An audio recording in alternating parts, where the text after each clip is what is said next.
Құрметті үш министр, мен мына Абай облысы Мақаншы ауданы Бұғыбай ауылына көшіп келгеміз.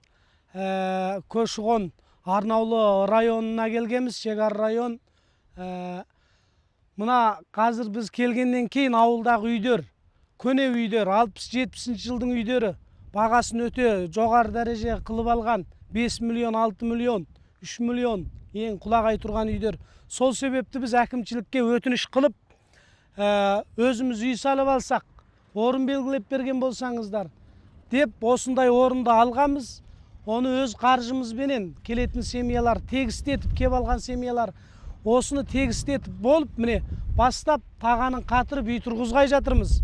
Әзір біздегі қиыншылық документ мәселесі, құжаттану мәселесі. Келген адамдар үйді аша алмай отырмыз. Мектепқа кіргізген балаларымызға үйді аша алмай отырмыз. Үйді уақыты тошып кеткендер ұзарта алмай отыр. Қандастық ала алмай отыр. Азаматтық ала алмай отыр. Осы мәселе жолында сіздерден пилоттық жобаны күшінен қалдыруды өтініш етемін.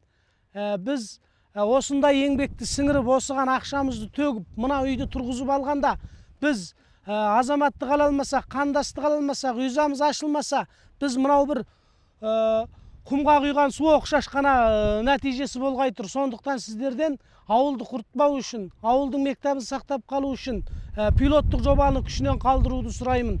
Менің бар айтар арыз арманым осы сіздерге.